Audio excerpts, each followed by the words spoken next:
ॐ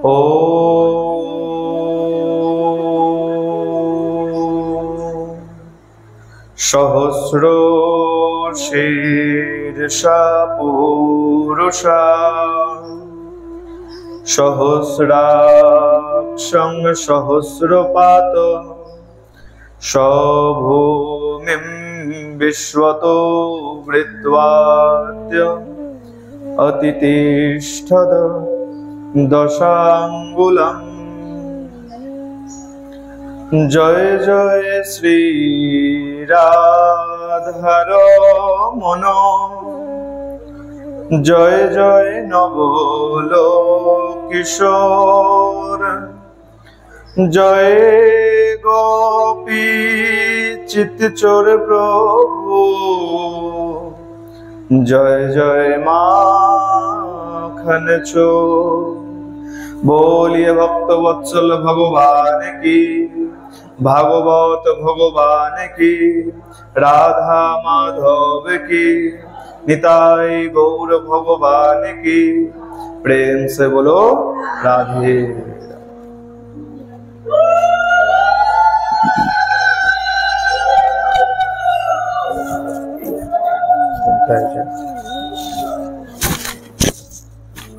ईश्वर ईश्वर परमेश्वर सच्चिदानंद घन विग्रह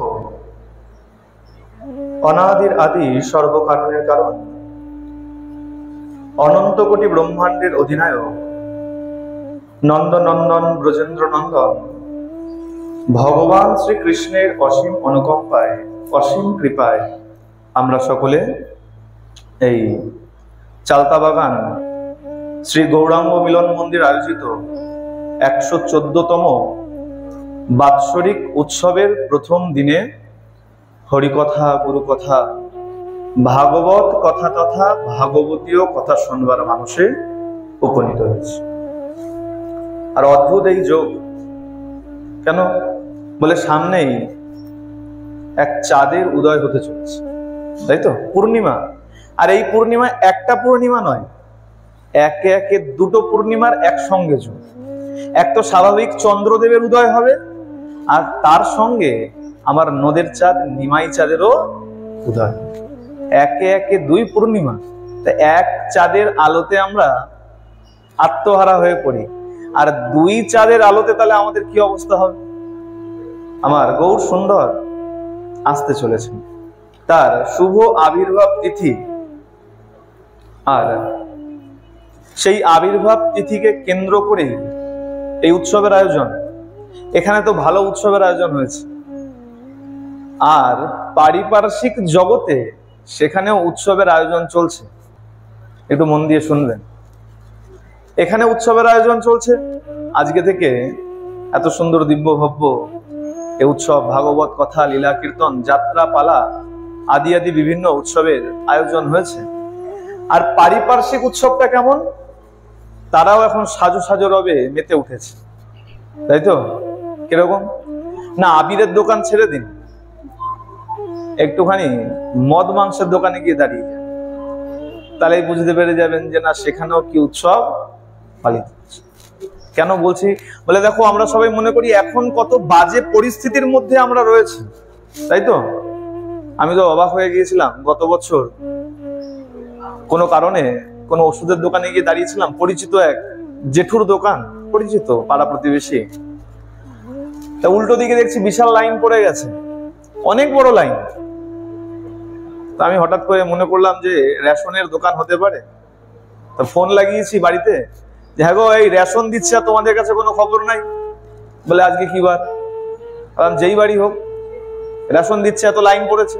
ওই দোকান থেকে ওই জেঠু আমাকে বলছে, বাবা এটা রেশনের লাইন নয়। বললাম তাহলে? বলে ভালো করে তাকিয়ে দেখ, ওটা মদের দোকান থেকে লাইনটা আসছে। বাস্তব সত্য কথা, মদের দোকান থেকে সে লাইন এত দূর চলে গেছে, দেখলে মনে হবে সাধারণ রেশন দোকানের লাইন রয়েছে। এটা কি? এটা আমাদের আনন্দ? এটাই যদি আমাদের আনন্দ হয়, তাহলে আমাদের সনাতন ধর্ম কোথায় গেল? আমাদের শিক্ষা দীক্ষা কোথায় গেল? পিতা মাতা আমাদেরকে কি শেখালো সেটা এবার বিচার করে দেব। আর যদি পিতা মাতা সঠিক আমাদের শিক্ষা দিয়েই থাকে, তাহলে আজকে আমরা কোন জায়গায় লাইন নিয়ে দাঁড়িয়ে আছে। এই লাইনটা কোথায় হওয়া দরকার ছিল? বলে মন্দিরে মন্দিরে লাইন দেওয়া দরকার ছিল, যেখানে গেলে ভগবানের দর্শন হয়। সেখানে লাইন দিতে চাই না, সেখানে যদি 1 ঘন্টার জায়গায় 2 ঘন্টা হয়ে যায় লাইন, ওই লাইন ছেড়ে দিয়ে আমরা চলে যাই। ও থাক, অন্য জায়গায় দেখে নেবো, অন্য গোবিন্দ দেখে নেবো, অন্য রাধা মাধব দেখে নেবো, অন্য নিতাই গৌর দেখে নেবো।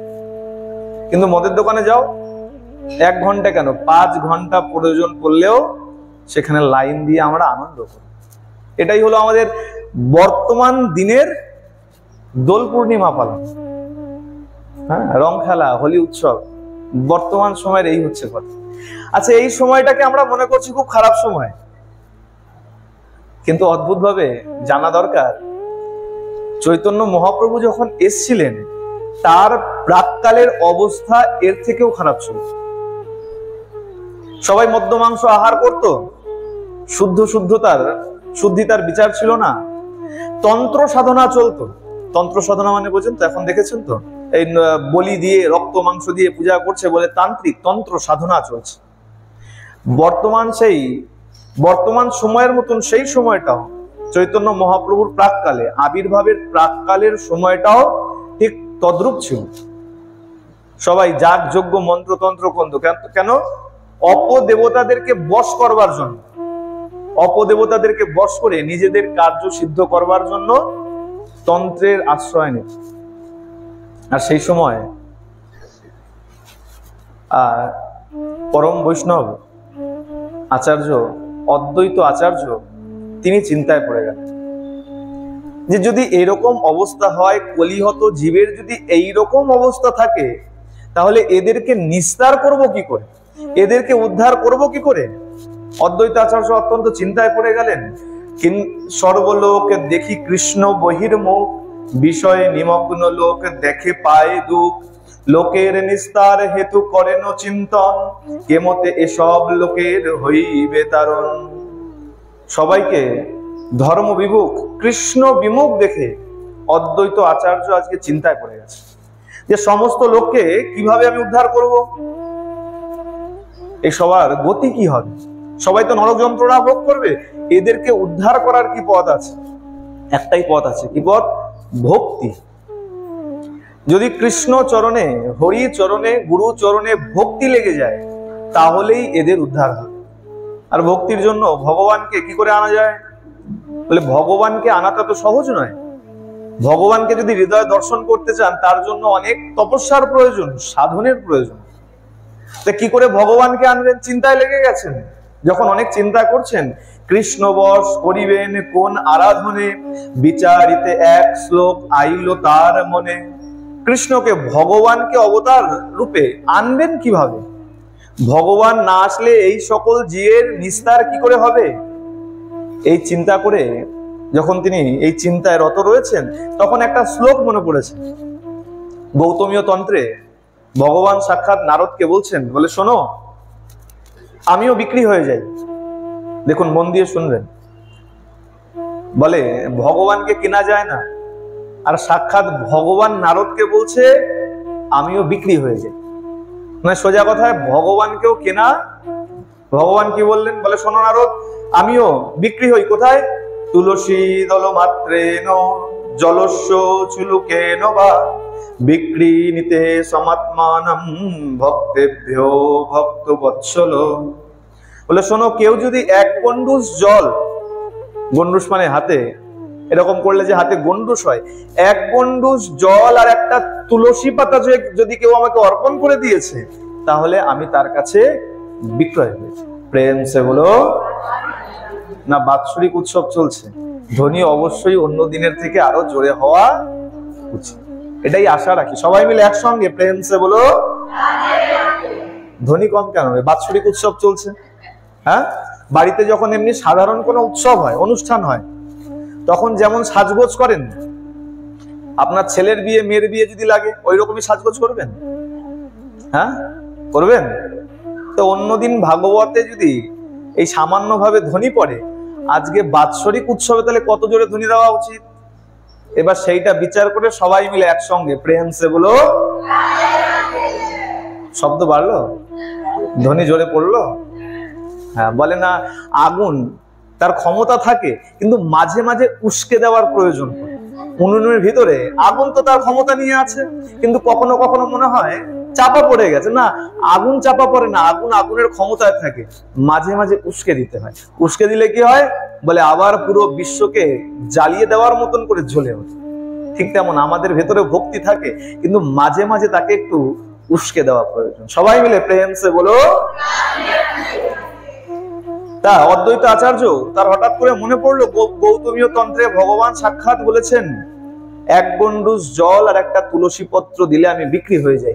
আর তাই যদি হবে, তাহলে আমি এই জল তুলসী প্রদান করেই ভগবানকে ওই বৈকুণ্ঠ থেকে এই ধরায় এনে অবতীর্ণ করা। যখনই চিন্তা করেছেন, আর শুনুন খুব অদ্ভুত ভাবে এই শ্লোকার্থ আচার্য করেন বিচরণ, কৃষ্ণকে জল তুলসী দেয় যেই জন, তার ঋণ শোধিতে কৃষ্ণ করেন চিন্তন, জল তুলসীর সম কিছু ঘরে নাহি ধন, তবে আত্ম বেচি করে ঋণেরও শোধন, এই ভাবি আচার্য করেন আরাধন। এই চিন্তা করে, এই শ্লোকের অর্থ বিচরণ করে বিচার করে এখন অদ্বৈত আচার্য নিত্য ওই এক গন্ডুস জল আর তুলসী পত্র দিয়ে মদন গোপাল এসো, মদন গোপাল এসো, মদন গোপাল এসো, নিত্য তারা একটাই ডাক ছিল। মদন গোপাল তার সেবিত বিগ্রহের নাম ছিল। এক এক মন্দিরে গেলে দেখবেন কোথাও রাধা মাধব, কোথাও বাকে বিহারী, এক এক মন্দিরে গোবিন্দের এক এক নামে অভিহিত থাকে, আমরা ডেকে থাকি। তা এই অদ্বৈত আচার্যের সেবিত বিগ্রহের নাম ছিল মদন গোপাল। মদন গোপাল এসো, মদন গোপাল এসো বলে তিনি নিত্য ওই এক গন্ডুস জল আর তুলসী পত্র দিয়ে আবাহন করে যেতেন। এদিকে বলে দেখো, এই যে সময়ের কথা বলছি সেই সময়টা একটু ভালো করে বিচার করুন। কোন সময়ে মহাপ্রভুর আবির্ভাব ঘটতে চলেছে? আমরা তো বলি পারিপার্শ্বিক অবস্থা খুব খারাপ, ধর্ম করতে পারি না, নাম জপ করলে লোকে হাসি ঠাট্টা করে। মহাপ্রভু যখন এসছে তার আগের সময়টা শোনো। যে সময়ের কথা বলা হচ্ছে সেই সময় এই নবদ্বীপে কেবলমাত্র ন্যায় শাস্ত্র বিদ্যার অহংকারে মানুষ বেঁচেছিল। যাকেই দেখবে সেই পণ্ডিত।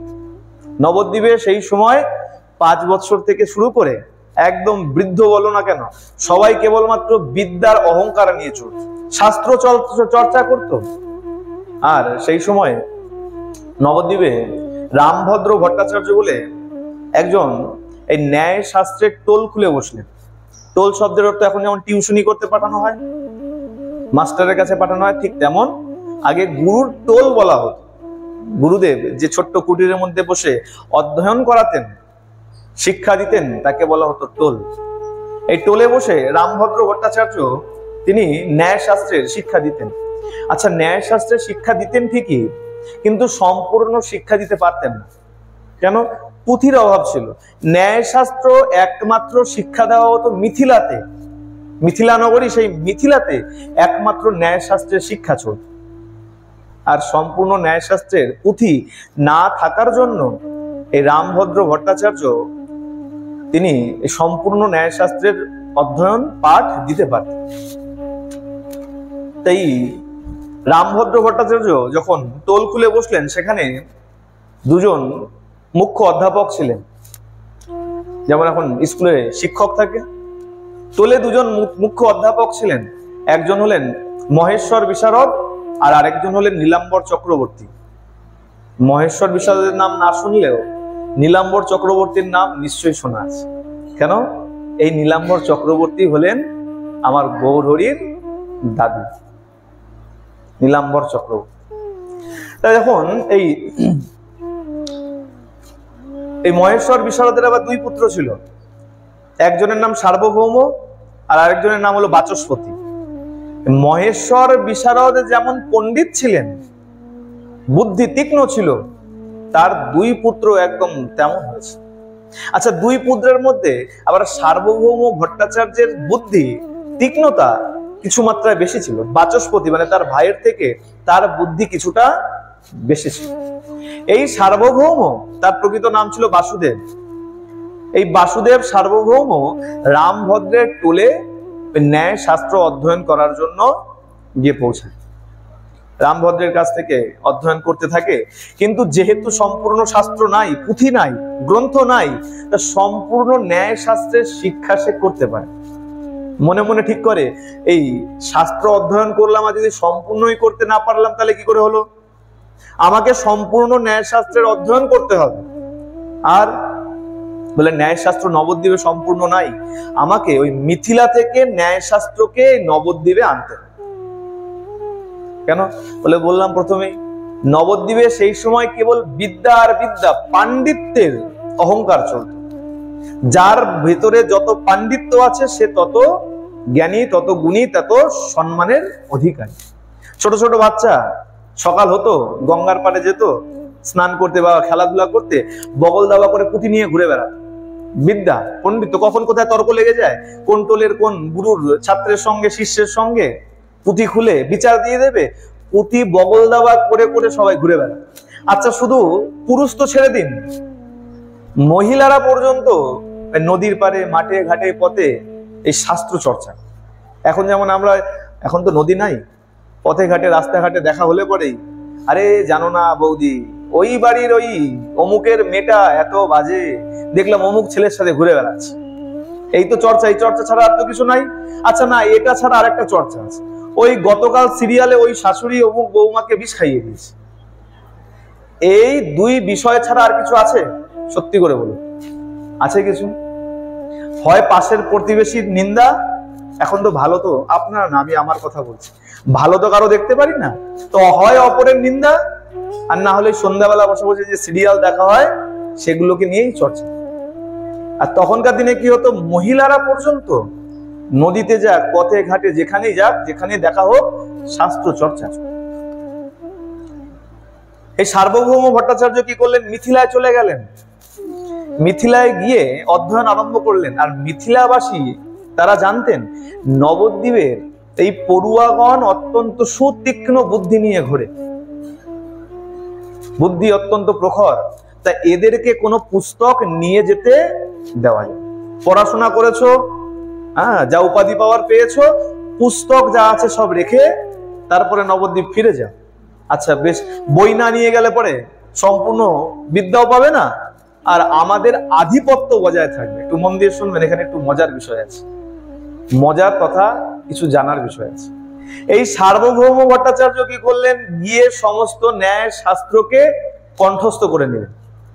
ন্যায় শাস্ত্র মানে দু চার পাতার বই নয়। সার্বভৌম ভট্টাচার্য বাসুদেব তিনি গিয়ে মিথিলাতে সম্পূর্ণ ন্যায় শাস্ত্রকে কণ্ঠস্থ করে নিলেন, সোজা কথায় মুখস্থ করে নিলেন। এবার ভালো করে বিচার করুন, আপনার কাছে যদি বই থাকে, পুঁথি থাকে, গ্রন্থ থাকে, সেটা আপনার থেকে ছিনিয়ে নেওয়া সম্ভব। আমার থেকে গ্রন্থ নিয়ে নিলেন, এ বাবা গ্রন্থ নিয়ে যাওয়া যাবে না, তুমি খালি হাত বাড়িয়ে যাও। কিন্তু আমি যদি গ্রন্থের বিদ্যা যদি আমার মগজস্থ করে দিই, কণ্ঠস্থ করে নিই, মুখস্থ করে নিই, সম্ভব হবে? আপনি আমার থেকে ছিনিয়ে নিতে পারবেন? বলতে পারবেন তোমার বুদ্ধিটা আমার কাছে দিয়ে চলে যাও? এই সার্বভৌম বাসুদেব তিনি কি করলেন, সমস্ত ন্যায় শাস্ত্রকে কণ্ঠস্থ করে নিলেন। এই অমানসিক কাজের জন্য নবদ্বীপবাসী চিরকৃতজ্ঞ ছিল, আছে, থাকবে সার্বভৌম ভট্টাচার্যের। যখন বিদ্যা অধ্যয়ন করে ফিরে এসেছেন, আর এসে যখন নবদ্বীপের টোল খুলেছেন, এতদিন তো সম্পূর্ণ ন্যায়শাস্ত্রের শিক্ষা হতো না, আর যখনই তিনি ফিরে এসে টোল খুলেছেন, এখন হাজারো হাজারো ভক্ত আজকে ওই টোলে যোগ দিতে আরম্ভ করেছে সম্পূর্ণ ন্যায়শাস্ত্র শেখার জন্য। কেন? আগেকার দিনে যেটা বললাম, একমাত্র লক্ষ্য ছিল বিদ্যা অর্জন করা, পণ্ডিত হওয়া। সবাই এসে যোগ দিতে আরম্ভ করেছে, হাজারো হাজারো শিষ্য, খালি নবদ্বীপের নয়, দেশ বিদেশ থেকে, দূর দূরান্ত থেকে বিভিন্ন পড়ুয়াগণ এসে সার্বভৌমের টোলে পড়তে আরম্ভ করে। আর সেই সময়কার কিছু বিখ্যাত শিষ্য ছিলেন তাদের মধ্যে রঘুনাথ, রঘুনন্দন, কৃষ্ণানন্দ, এরকম বিভিন্ন কিছু শিষ্যের নাম পাওয়া যায়, যারা পরবর্তীতে এই ন্যায় শাস্ত্রকে আরো প্রচার করেছিলেন। সেই সময় যে যখন ন্যায় শাস্ত্র চলছে, ঠিক সেই সময় বাংলাদেশ থেকে আরেক ব্যক্তি এসেছিলেন এই বিদ্যা অধ্যয়ন করার জন্য। তিনি হলেন জগন্নাথ মিশ্র। ভালো করে শুনবেন, জগন্নাথ মিশ্র কোথাকার লোক? বাংলাদেশের লোক। এই যারা এখন অনেক সময় দেখা যায় না, রাস্তাঘাটে যদি কেউ বলে বসেছে এই বাংলাদেশ থেকে এসছি, আপনারা কেন, আমিও আগে ভালো করে তাকিয়ে দেখি, বাংলাদেশের থেকে এসে কেমন একবার দেখেন, ভালো করে বিচার করুন। আমাদের যে গৌর সুন্দর, সেও ছিল বাংলাদেশে।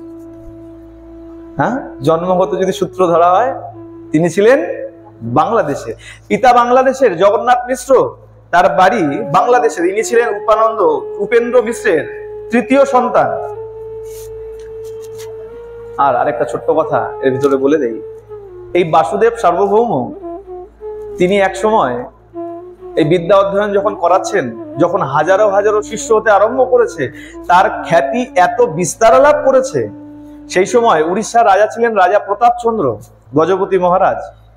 প্রতাপচন্দ্রের এত দুর্দণ্ড প্রতাপ ছিল, তিনি যখন শুনতে পেয়েছেন সার্বভৌম তার খ্যাতি এত দিগন্ত পর্যন্ত বিস্তৃত হয়েছে, তিনি গিয়ে এই সার্বভৌম বাসুদেবকে বৃত্তি দিয়ে নিজের রাজধানীতে নিয়ে স্থাপন করেছেন। তাহলে কি হলো, নবদ্বীপ থেকে সার্বভৌম চলে গেলেন নীলাচলে, পুরীধামে। ন্যায় শাস্ত্রের শিক্ষা যখন নবদ্বীপে চলছিল, সেটা এখন গিয়ে নীলাচলে গিয়ে উপস্থিত হলো। টোল খুললেন, কিন্তু এতে নবদ্বীপের বেশি একটা ক্ষতি হয়নি। কেন? এই সার্বভৌম এতদিনে যে শিষ্য করে গেছেন, তারাই এখন নবদ্বীপে ন্যায় শাস্ত্রের বিস্তার প্রচার করে চলেছেন। আর সার্বভৌমের ভাই বাচস্পতি, তিনি অত্যন্ত বিদ্বান ছিলেন, তিনিও ওই নবদ্বীপে থেকেই বিদ্যা অধ্যয়ন করাতে লাগলেন। এদিকে জগন্নাথ মিশ্র আসলেন, আর এই জগন্নাথ মিশ্র উপেন্দ্র মিশ্রের তৃতীয় সন্তান ছিলেন। তিনি এসেছিলেন বিদ্যা অধ্যয়ন করার জন্য। তিনি ছিলেন অত্যন্ত সুশীল দেখতে। ভালো করে শুনুন, দেখতে দর্শনে তখনকার সময় এই জগন্নাথ মিশ্রের মতন নবদ্বীপের দ্বিতীয় আর একটি পুরুষ ছিল।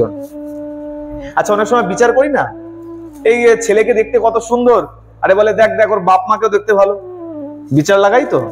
হ্যাঁ, যদি আপেক্ষিক বিচার করি, গুণের দিকে না যাই, তত্ত্বের দিকে যদি না যাই, তাহলে আমার গৌরহরি এত সুন্দর কেন? বলে দেখো, তার পিতা যেখানে এত সুন্দর, সেই সময় নবদ্বীপে তার মতন সুন্দর আরেকটি পুরুষ ছিল না, অদ্বিতীয় বলা হয়েছে। যার পিতাকে এত সুন্দর দেখতে ছিল, তাহলে সেই ছেলে যে এত সুন্দর হবে না, এতে আর এত আশ্চর্যের কি আছে? এটা গেল আপেক্ষিক বিচার। তত্ত্ব বিচার তো অনেক কিছু আছেই। হ্যাঁ, তা সেই উপেন্দ্র মিশ্রের তৃতীয় সন্তান ছিলেন জগন্নাথ মিশ্র। শ্রীহট্ট নিবাসী শ্রী উপেন্দ্র মিশ্র নাম, বৈষ্ণব পণ্ডিত ধনী সদ্গুণ প্রধান। সপ্ত মিশ্র তার পুত্র, সপ্ত ঋষীশ্বর। মন দিয়ে শুনুন, সপ্ত মিশ্র তার পুত্র, সপ্ত ঋষীশ্বর। তার 7টা পুত্র ছিল, আর 7 জন 7 ঋষির সমান। সপ্ত ঋষীশ্বর, 7 ঋষি তার গর্ভে এসে সন্তান রূপে জন্মগ্রহণ করেছিলেন। মানে জগন্নাথ মিশ্র কোনো সাধারণ ব্যক্তিত্ব নয়, তিনিও ছিলেন সপ্ত ঋষির এক ঋষি। তাদের নাম কি বলছে? কংসারী, পরমানন্দ, পদ্মনাভ, সর্বেশ্বর, জগন্নাথ, জনার্দন, ত্রৈলোক্যনাথ, নদিয়াতে গঙ্গাবাস কইল জগন্নাথ। 7 পুত্রের নাম কি? কংসারী, পরমানন্দ, পদ্মনাভ, সর্বেশ্বর, এগুলো 4। আর জগন্নাথ, জনার্দন, ত্রৈলোক্যনাথ, এই 7 পুত্র ছিল। এই 7 পুত্রের মধ্যে তৃতীয় পুত্র বলা হয়েছে জগন্নাথ মিশ্র। এই জগন্নাথ মিশ্র এসে যখন এই পাঠ অধ্যয়ন করতে আরম্ভ করেছেন, বিদ্যা অর্জন করেছেন, পণ্ডিত হয়েছেন। আর এমন পণ্ডিত হয়েছে, তার উপাধি দেওয়া হয়েছে পুরন্দর। দেখবেন কোথাও কোথাও জগন্নাথ মিশ্রের নামের পরিবর্তে তাকে বলা হয় পুরন্দর। কেন? এত পাণ্ডিত্য অর্জন করেছেন, পাণ্ডিত্যের কারণে তার উপাধি পদবি দেওয়া হয়েছে পুরন্দর। আর এই পাণ্ডিত্যের কারণেই, এত পণ্ডিত হয়েছেন, এত বিদ্যা অর্জন করেছেন, এই পাণ্ডিত্যের কারণেই নীলাম্বর চক্রবর্তী, তার 2 কন্যা ছিল, তার মধ্যে জ্যেষ্ঠা কন্যা, সেই কন্যা নাম তার শচী। এই শচী ঠাকুরানীকে এই জগন্নাথ মিশ্রের সঙ্গে বিবাহ দিয়ে, আর যখন বিবাহ দিয়েছেন, জগন্নাথ মিশ্র আর বাংলাদেশ ঢাকার শ্রীহট্ট, সেই শ্রীহট্টে তিনি আর ফিরে যান। তিনি কি করেছেন? এই নবদ্বীপে শ্রীহট্ট থেকে যেসব ব্যক্তি আসতেন, যারা আসতেন, তারা নবদ্বীপে যে গ্রামে, যে অঞ্চলে বাস করতেন, সেখানেই জগন্নাথ মিশ্র একটা ছোট্ট কুটির করে এই শচী ঠাকুরানীকে সঙ্গে নিয়ে সংসার আরম্ভ করলেন। আর দেখতে দেখতে তাদের অত্যন্ত করুণ সময় গেছে। প্রথমত তাদের ৮টি কন্যা হয়েছে। আমরা সবাই চিন্তা করি যে নিমাই পণ্ডিত তারা হয়তো কেবল ২ ভাই, তার আগে একজন ছিলেন আর তারপরে একজন। বলে না, ভালো করে শোনো, জগন্নাথ মিশ্র আর মা শচী ঠাকুরানীর প্রথমত ৮টি কন্যার জন্ম দিয়েছিলেন, কিন্তু উপর্যুপরি একে একে প্রত্যেকেই মারা গিয়েছিল। প্রত্যেকেই মারা গিয়েছিল। জগন্নাথ মিশ্র পত্নী শচীর উদরে ৮ কন্যাক্রমে হইল জন্মি জন্মি মরে। একে একে ৮ কন্যা হয়েছে আর একে একে ৮ কন্যাই মারা গেছে। আপত্য বিরহে মিশ্রের দুঃখী হইল মন, পুত্র লাগি আরাধিলা বিষ্ণুর চরণ। এই অপত্য সবাই মারা যাচ্ছে, পুত্রের জন্য বিশেষভাবে বিষ্ণুর চরণ আরাধনা করেছেন, বিষ্ণুর পূজা করেছেন, শারগ্রাম শিলার পূজা করেছেন। আর তবে পুত্র উপচিল বিশ্বরূপ নাম, মহাগুণবান তেহ বলদেব ধাম। পুত্র হয়েছে বলদেব ধাম, মানে শঙ্কর্ষণ, যিনি বিশ্বরূপ নাম নিয়ে জন্মগ্রহণ করেছেন। পিতা ভালোবেসে তার নাম রেখেছেন বিশ্বরূপ। বলদেবে প্রকাশ পরব্রহ্ম শঙ্কর্ষণ, দেহ বিশ্বের উপাদান নিমিত্ত কারণ। তাহা বিনা বিশ্বে কিছু বস্তু নহে আর, অতএব বিশ্বরূপ নাম যে তাহার। তাকে ছাড়া এই বিশ্বের কিছু নাই।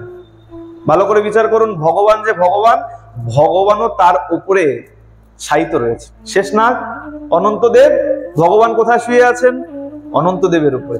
ভগবানের ধারক, ভগবানের আধার, ভগবানের বাসস্থান হলেন এই শঙ্কর্ষণ। তাহলে তাকে ছাড়লে জগতে আর কি আছে? এ কারণে বলা হয় আগে নিতাইয়ের চরণ ভজ, নিতাই কৃপা করলে তাহলে তুমি গৌরকে পাবে। কেন? এই নিতাই ছিলেন এই দেব শঙ্কর্ষণ। সেই শঙ্কর্ষণ বিশ্বরূপ হয়ে আসলেন। আর এই বিশ্বরূপ তাদের এখন অন্ধের যষ্টি বলে। কেন? একে একে ৮টি কন্যার বিরহ ভোগ করার পরে এইবার গিয়ে এক পুত্র পেয়েছে। অন্ধের যষ্টি, অন্ধের হাতে যেমন লাঠি থাকে, তাদের কাছে এই পুত্র তৎতুল্য।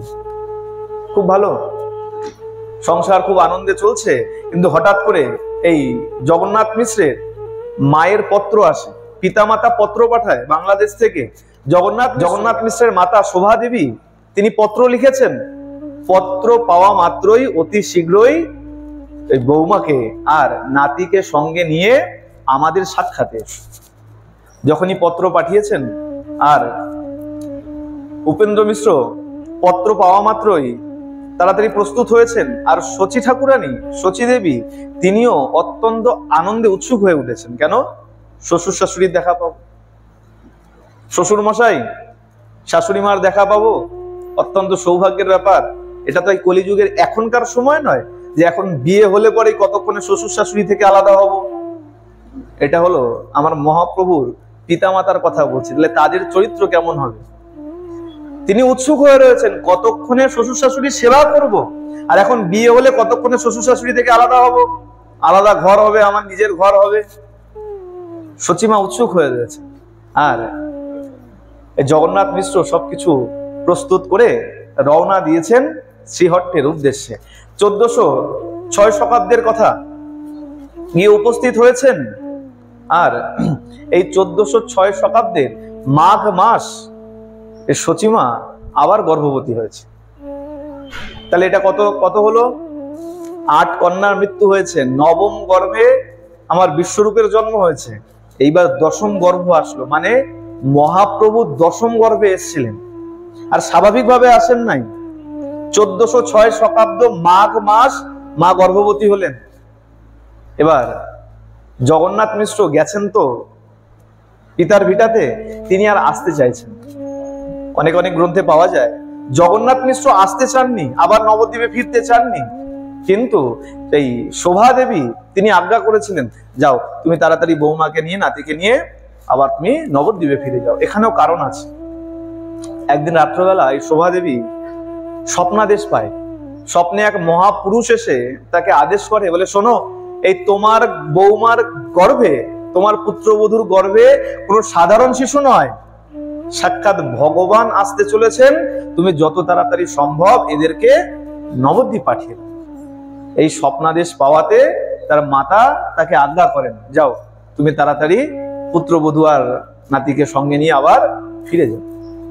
বলা হয় পরবর্তী দশহরার সময় যখন সবাই গঙ্গা স্নানে আসতে আরম্ভ করে, ওই তাদের সঙ্গে জগন্নাথ মিশ্র মাতা শচী ঠাকুরানীকে আর বিশ্বরূপকে সঙ্গে নিয়ে আসতে আরম্ভ করে, ফিরতে আরম্ভ করে।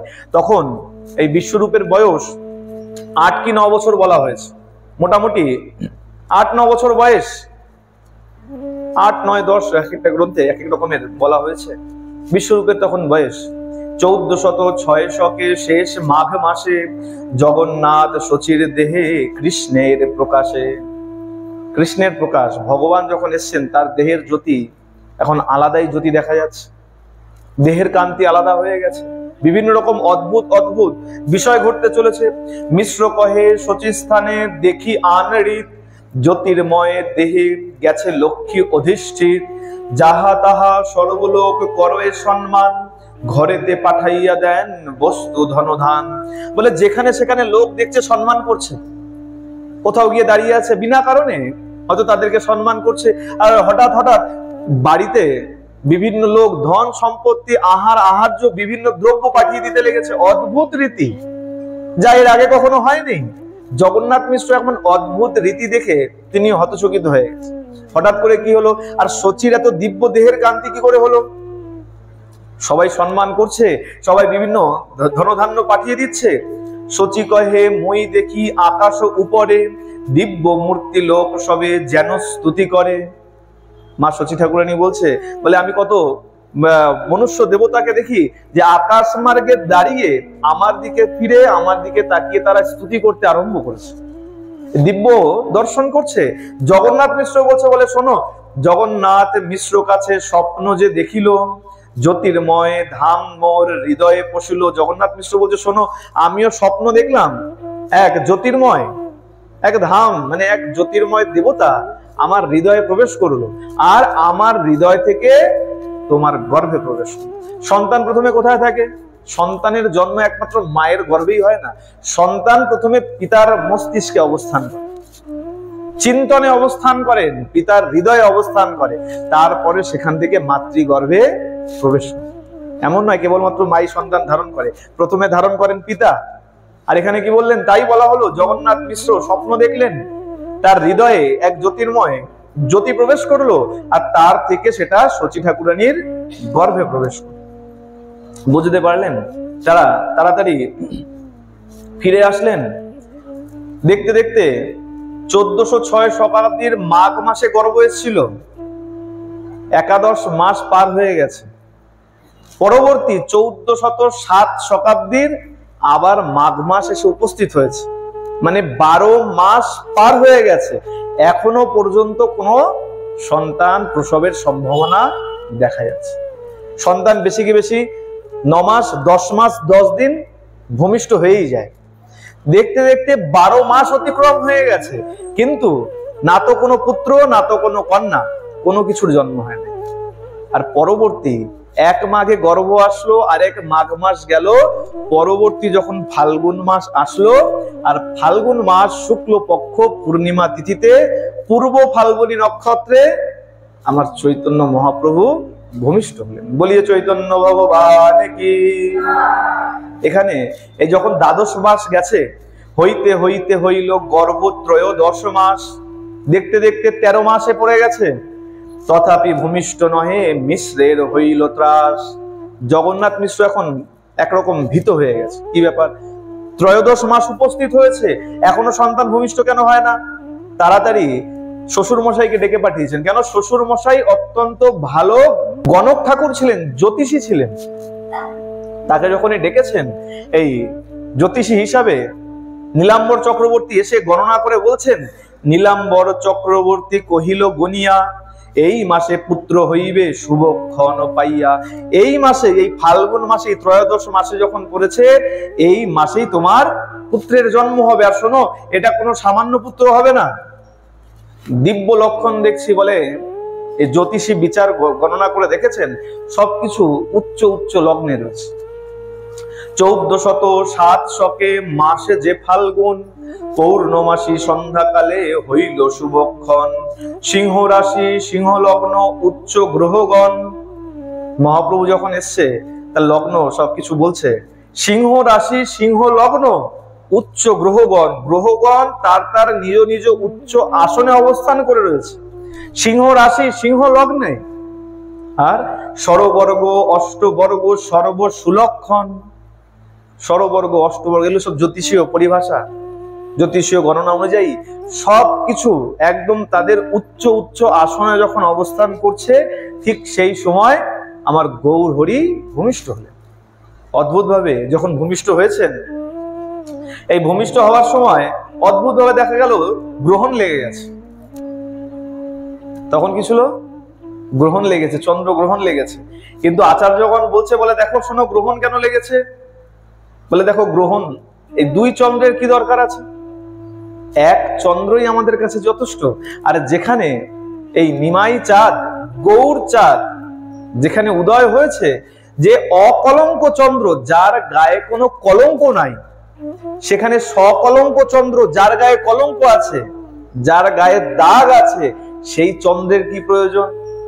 এ কারণে চন্দ্রমাও যেন নিজেকে লুকিয়ে রাখার জন্য রাহুকে বলেছে যে আমাকে গ্রাস করো। যেখানে অকলঙ্ক চন্দ্রের উদয় হচ্ছে, যার গায়ে কলঙ্ক নাই, সেখানে আমি সকলঙ্ক চন্দ্র, আমার গায়ে কলঙ্ক আছে, সেই চন্দ্র থেকে কি লাভ? যেন রাহু যেন কেতুকে, চন্দ্রমা যেন রাহুকে বলছে তুমি আমাকে গ্রাস করো, যেখানে আমার নিমাই চাঁদের উদয় ঘটেছে। অদ্ভুত ভাবে চারিদিকে হরিধ্বনি পড়তে লেগেছে।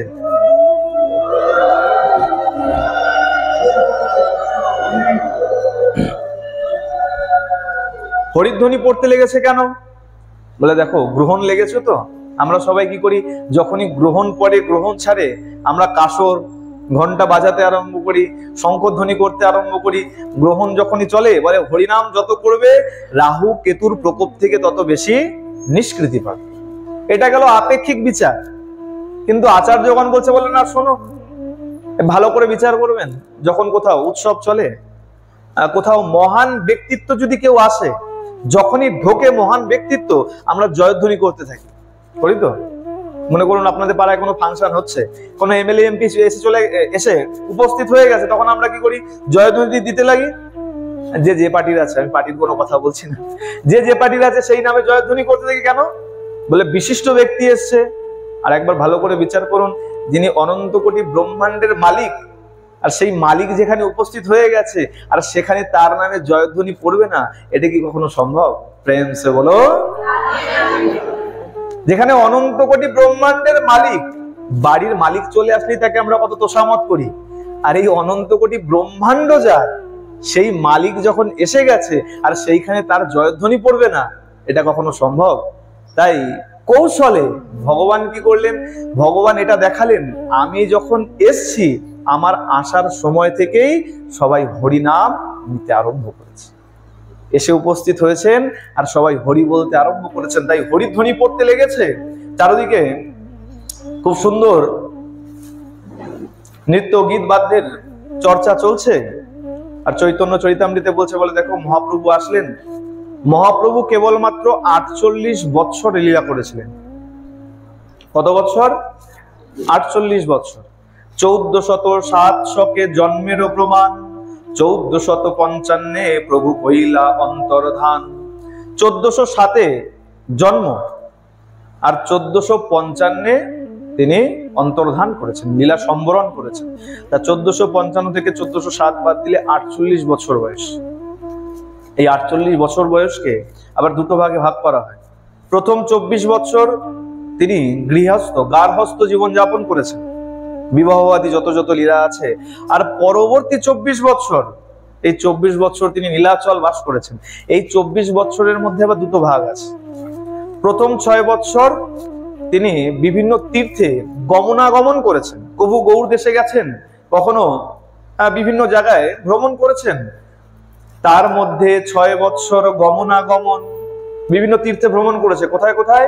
কবু দক্ষিণ, কবু গৌর, কবু বৃন্দাবন। কবু দক্ষিণে গেছে, কবুর গৌরে গেছে, কবু বৃন্দাবনে গেছে।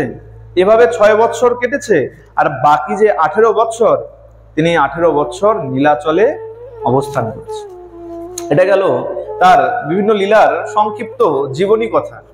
এবার দেখুন, আস্তে আস্তে জন্ম হলো, আস্তে আস্তে বড় হতে শুরু করেছে।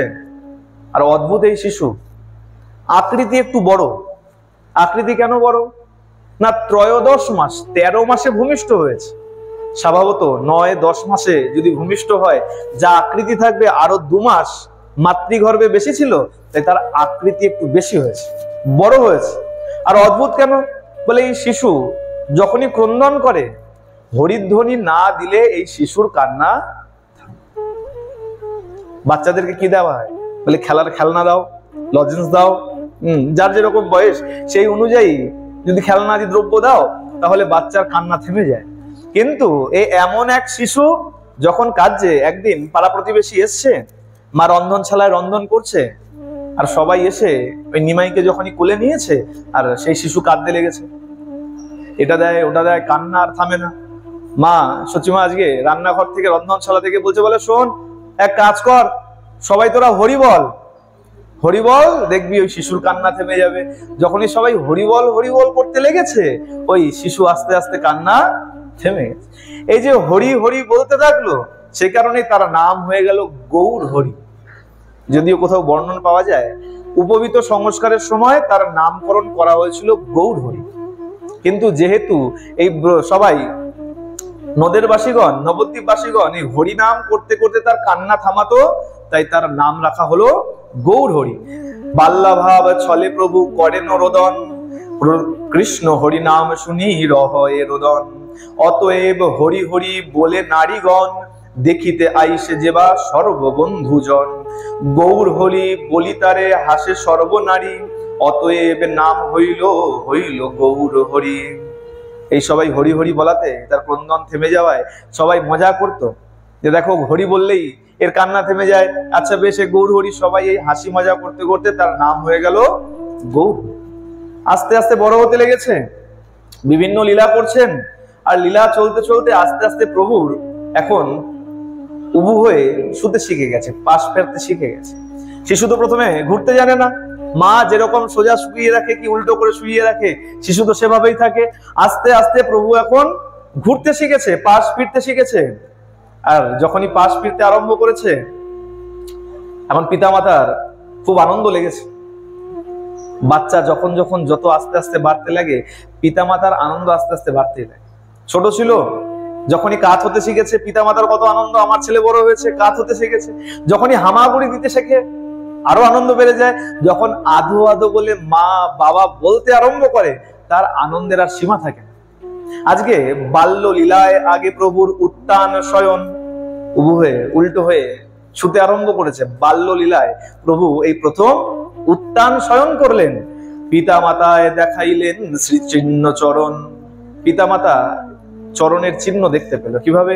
একদিন এই তারা ঘরের মধ্যে দেখছে ছোট ছোট কিছু চরণের চিহ্ন রয়েছে, আর তার মধ্যে ধ্বজা, অঙ্কুশ, মিন বিভিন্ন রকমের চিহ্ন তাতে অঙ্কিত রয়েছে।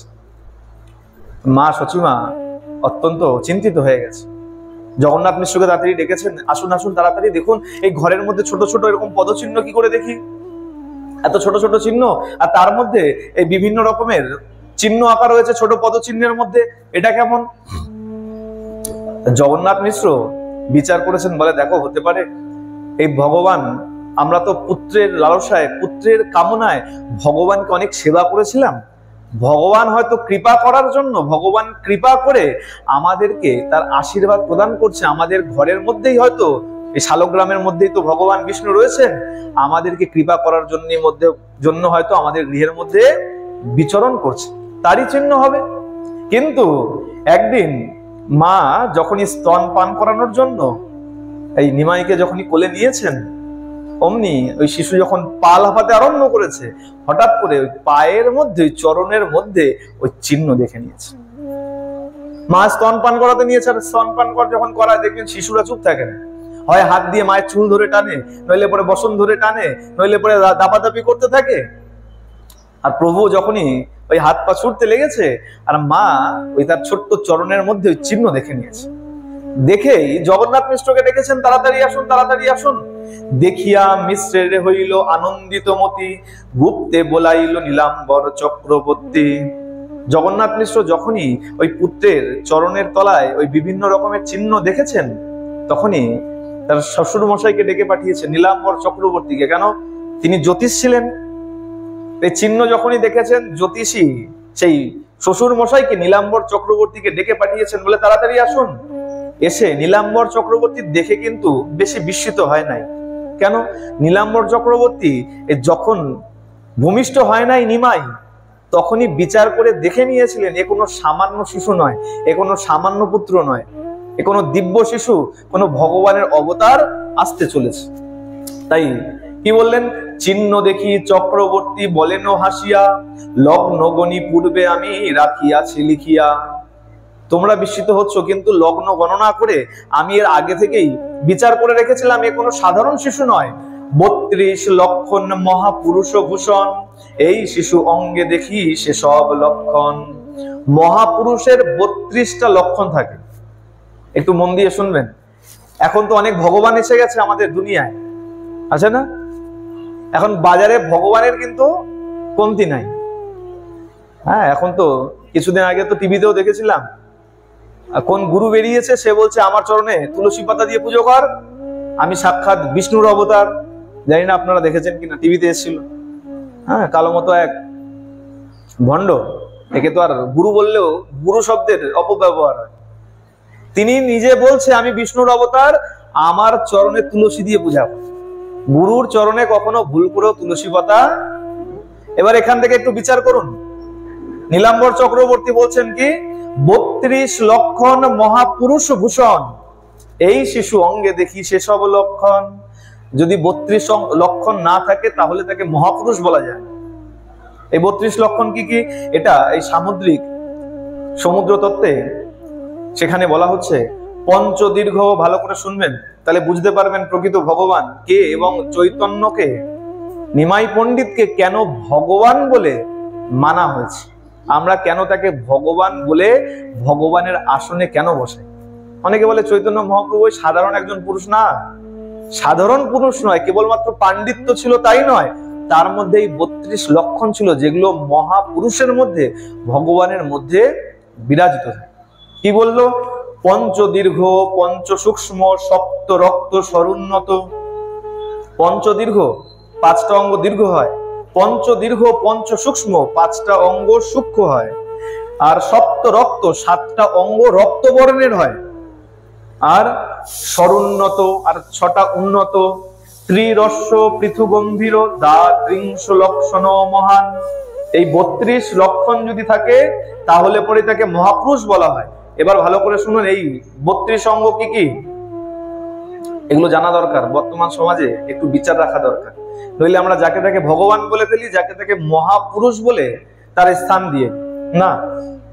কি কি বলা হচ্ছে? এই 5টা লক্ষণ কি কি? এই 5 অঙ্গ, যেটা বড়, নাসিকা, নাসা, নাক, ভুজ, হনুমানের চোয়াল, আর নেত্র আর জানু। পঞ্চদীর্ঘ, এগুলো দীর্ঘ হয়। হস্ত, মহাপ্রভুর হস্ত আমাদের মতো ছিল না। আজানু লম্বিত ভুজও বলা হয়েছে, মন্ত্রে বলা হয়েছে আজানু লম্বিত ভুজ। আজানু মানে, জানু মানে হাঁটু, হাঁটু পর্যন্ত যার হস্ত প্রসারিত ছিল। আপনি দাঁড়িয়ে দেখুন, আপনার হাত হাঁটু পর্যন্ত যাবে না, মহাপ্রভুর হাত হাঁটু পর্যন্ত বিস্তৃত ছিল। এই পঞ্চাঙ্গ দীর্ঘ, বড়। আর ত্বক, কেশ, অঙ্গুলি পর্ব, দন্ত আর রোম, এগুলো সূক্ষ্ম, ছোট ছিল। দাঁত বড় ছিল না, গৌর সুন্দরের দাঁত ছোট ছোট ছিল। গায়ের পশম বড় বড়, বন মানুষের মতো ছিল না, তার জন্য তাকে ভগবান বলা হয়েছে। এখন যারা ভগবান বলে এত চিৎকার চেঁচামেচি করছে, যদি বিচার করেন এগুলো তার মধ্যে দেখা যাবে। আর কি? 7টি অঙ্গ, নেত্র, নেত্র প্রান্ত, পদতল, করতল, তালু, ওষ্ঠ, জিহ্বা আর নখ। এই যে 7টি অঙ্গ, এগুলো হলো রক্তবর্ণ। হাতের তলা, চরণের তলা, চোখের নেত্র প্রান্ত, এগুলো রক্তবর্ণের হয়। আচ্ছা, ভালো করে বিচার করবেন। আবার এখনই কেউ হাত তুলে পা তুলে দেখতে আরম্ভ করবেন না। বলা হয়েছে 32টা লক্ষণই যদি থাকে তাহলেই তিনি মহাপুরুষ। আবার এটা ভাববেন না আমার তো হাতে তোলা লাল, তাহলে আমিও খানিকটা মহাপুরুষ হতে পারি না, এই বিচার কেউ রাখবেন না। 32-এর সম্পূর্ণ 32 থাকলেই তাকে মহাপুরুষ বলা হয়েছে। ওই একটা আমারও আছে, আমার নাক উঁচু আছে, আমারও গায়ে সূক্ষ্ম সূক্ষ্ম পশম আছে, তাহলে আমি ওই কিছুটা মহাপুরুষ হয়ে গেলাম না, এই ভ্রমের মধ্যে থাকবেন না। কারণ এই ভ্রম অনেকে করে, অনেক জায়গায় বললে পরে তারা বিচার করে, আরে আমারও তো হাতে তলাটা লাল লাল, তার মানে আমি মহাপুরুষ। কি কি বললো? আর 6টি অঙ্গ, বক্ষস্থল, স্কন্ধ, নখ, নাসিকা, কোটি দেশ মানে কোমর, আর মুখ, এগুলো উন্নত, একটু ওঠা মতো দেখতে। আর 3টে অঙ্গ, গ্রীবা, জঙ্ঘা আর উরুদেশ অর্থাৎ জননেন্দ্রিয়, এগুলো রস্য মানে কিছুটা খাটো হয়, ছোট হয়। আর 3টে অঙ্গ বিস্তীর্ণ, কোনটা? কোটিদেশ, ললাট আর বক্ষস্থল বিস্তীর্ণ মানে ছড়ানো হয়, যাকে আমরা চওড়া বলি না, চওড়া কাজ, যেটা বিস্তীর্ণ হয়। এই 3টে অঙ্গ বিস্তীর্ণ, আর 3টে অঙ্গ গভীর হয়। কি কি? নাভি, স্বর আর বুদ্ধি। নাভি গভীর হয়, স্বর মানে গম্ভীর স্বর হয়, আর বুদ্ধি তীক্ষ্ণ হয়, যাকে গম্ভীর বলা হয়েছে। এই 32টা লক্ষণ যদি তুমি দেখেছো, তাহলেই তাকে মহাপুরুষ বা ভগবান বলে তাকে ডাকতে পেরেছো। আর যদি এই 32-এর 32 নাই, তাহলে না তো তুমি মহাপুরুষ, না তো আমি মহাপুরুষ। ওই কিছু কিছু মহাপুরুষের কোনো ব্যাপার নেই। কিছু কিছু মহাপুরুষ হলে হাত চিপে দেখুন, সবারই হাত লাল লাল লাগবে, সবাই মনে হবে কিছু কিছু আমি মহাপুরুষ হয়ে গেছি। আর এখানে সবার না হলেও 2-4 জন তো পাওয়া যাবে যার দাঁত ছোট ছোট, যার নাক টিকালো, হ্যাঁ, যার স্কন্ধ অনেক চওড়া, তার মানে কি সে অল্প অল্প মহাপুরুষ? এই 32 লক্ষণ ছিল। জ্যোতিষীয় বিচার অনুযায়ী নীলাম্বর চক্রবর্তী বললেন, এই 32 লক্ষণ তোমার পুত্রের মধ্যে রয়েছে, সুতরাং এ কোনো সামান্য শিশু নয়, এ ভগবানের অংশ, ভগবান সাক্ষাৎ এসে জন্মগ্রহণ করছে। আর এই 1407 শকে যখন জন্ম নিতে আরম্ভ করলেন, জন্ম নিলেন, এই সুতিকা গৃহ ছিল জগন্নাথ মিশ্রের গৃহে একটি নিম গাছের তলে। এই নিম গাছের তলায় যেহেতু ছিল, সেহেতু তার নাম দেওয়া হলো নিমাই। যদিও পিতা অনেক শখ করে, আদর করে, বিচার করে নাম রেখেছিল। কি নাম রেখেছিল পিতা? বিশ্বম্ভর, বিশ্বরূপ দাদার নাম ছিল। সেই নামের সঙ্গে আমরা অনেক সময় মিলাই না, বাবা মায়ের নামের সঙ্গে মিলিয়ে নাম রাখি। তা পিতা তার নাম রেখেছিল বিশ্বম্ভর। আর যদিও এই নাম ধরে কেউ ডাকতো না, দাদা মানে বিশ্বরূপ আর কিছু সাঙ্গ পাঙ্গ ছাড়া এই নাম ধরে বিশদ কেউ ডাকতো না। মা ডাকতো নিমাই বলে। এই নিমাই বলে ডাকার দুটো কারণ আছে। এক হচ্ছে নিম গাছের তলায় জন্ম, তাই নিমাই, এটা স্বাভাবিক বিচার। আচার্যগণ বলছেন না, শোনো, মা কেন নিমাই নাম রেখেছিল জানো? নিম কিরকম হয়? তিতো, আর তিতো সবাই খেতে চায়। সবাই বলে যার সুগার আছে সেও পর্যন্ত তিতো খেতে চায়। রসগোল্লার বাটি দিয়ে দেবেন, টপাটপ খেয়ে নেবে 2টো 5টা 10টা, কিন্তু উচ্ছে নিম পাতা এনে দিন, এই খাওয়ার আগে একটু নাকশি না। তাহলে নিম তিতো, বলে তিতোর সাথে সম্পর্ক কি? বলে না, জমের যেন অরুচি হয়। দেখুন, এর মায়ের আগে তো তিক্ত অভিজ্ঞতা আছে, 8টি কন্যাকে হারিয়েছে। এই তিক্ত অভিজ্ঞতা, নিম তিতো, এই জমও যেন, জমের রুচিতেও যেন বাধে আমার এই সন্তানকে নিতে, সেই চিন্তা করে মা তার নাম রেখেছিলেন নিমাই। বলিয়ে নিমাই ভগবান কি। নাম দিলেন, আস্তে আস্তে বড় হতে লাগলেন। আস্তে আস্তে বড় হতে লেগেছে। মা কাজ করে। মা কি করেছে? মা ছেলেকে বসিয়ে রাখে, দুরন্তপনা যাতে না করে, অন্য কোথাও যেন না চলে যায়। মা কখনো ওই গৌরহরির হাতে কিছু খাবার দিয়ে চলে যায়, তুই খেতে থাক, ততক্ষণে আমি কাজ করে চলে আসি। এখন তো খুব ভালো বেরিয়ে গেছে জিনিস, এখন তো খাবারের প্রয়োজন পড়ে না। কি দেয়? মোবাইল দিয়ে দেয়। মোবাইল নিয়ে বসে পড়, আমি ততক্ষণে কাজ করে আসি। কিন্তু এটা খুব বাজে জিনিস। খাবার দিয়ে দাও, খাবার দিয়ে দাও, একটা নির্দিষ্ট সময় শেষ হয়ে যাবে, তাতে কি হবে? খাবার শেষ হয়ে যাবে, তোমার সন্তানের গায়ে লাগবে, পুষ্ট হবে। আর মোবাইল দেখলে কি হবে? অভ্যাস লেগে যাবে, শরীর নষ্ট হয়ে যাবে। আহারে শরীর পুষ্ট হবে, আর মোবাইল দিয়ে দিলে শরীর নষ্ট হয়ে যাবে। সচি মা কি করেছিলেন? তখন তো মোবাইল ছিল না। মা কি করেছে? সন্দেশ, খই সন্দেশ দিয়ে দিয়েছে। এই ভালো করে জানবেন, সামনে তো পূর্ণিমা, পূর্ণিমার দিন অবশ্যই সন্দেশ ভোগ লাগাবেন। কেন? আমার গৌরহরি সন্দেশ খুব ভালো হতো। মা যখন যখন গৌরহরিকে বসিয়ে রাখার প্রয়োজন পড়তো, খই সন্দেশ দিয়ে বসিয়ে, খই সন্দেশ দিয়ে বসিয়ে দিয়েছে। একদিন শচী খই সন্দেশ আনিয়া, মন দিয়ে শুনবেন, একদিন শচী খই সন্দেশ আনিয়া বাটা ভরি দিয়া বইল খাও তো বসিয়া। বলে বাবা এখানে বসে খা, খই সন্দেশ নে বাটা করে, এখানে বসে খা, আমি কাজ করে আসি। মা দিয়ে চলে গেছে। এত বলি গেলা গৃহ কর্মাদি করিতে, লুকাইয়া লাগিলা শিশু মৃত্তিকা খাইতে। বাচ্চা তো, তার মধ্যে ভালো মন্দের কি বোধ আছে? ওই খই সন্দেশ ফেলে রেখে মাটি খেতে লেগেছে। কৃষ্ণ খেয়েছিল, আজকে নিমাইও মাটি খেতে লেগে, লুকিয়ে লুকিয়ে, সামনাসামনি বসে না, লুকিয়ে গিয়ে খই সন্দেশ ফেলে মাটি খেতে লেগে গেছে। কি করলো? দেখি সচি ধাইয়া আইলো করি হায় হায়, মাটি কারি লইয়া কহে মাটি কেনে খায়।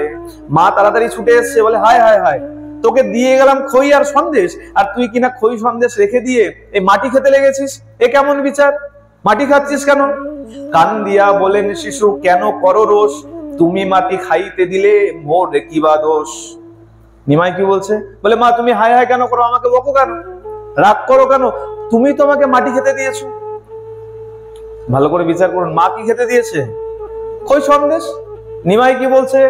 তুমি কেন মিথ্যা রাগ করছো আমার উপরে, তুমি তো আমাকে মাটি খেতে দিয়েছো। মা বলছে খই সন্দেশ অন্ন যত মাটিরে বিকার। নিমাই বলছে ভালো করে শুনুন, ওই ছোট্ট বালক বিচার দিচ্ছে কিরকম। খই সন্দেশ অন্ন যত মাটিরে বিকার, এহ মাটি সেহ মাটি কি ভেদ বিচার। আচ্ছা যদি মাটিতে নাই উৎপন্ন হতো, গাছ যদি না হতো, সেই তৃণ যদি গাভী না খেত, গাভী দুগ্ধ কোথা থেকে দিত? তাহলে কি হলো? সেই মাটিরই তো বিকার আস্তে আস্তে সন্দেশে পরিণত হলো। খই ধানের থেকে উৎপন্ন হয়েছে। আচ্ছা এই বাবার সঙ্গে কে আছেন? একটু বাবা মনে ডাকছেন, একটু দেখুন।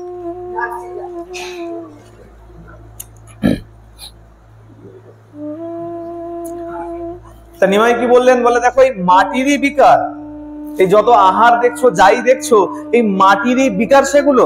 তাহলে এহ মাটি সেহ মাটি কি ভেদ বিচার। তাহলে খই আর মাটির মধ্যে কি ভেদ করো? এখন নিমাই কি বলছে?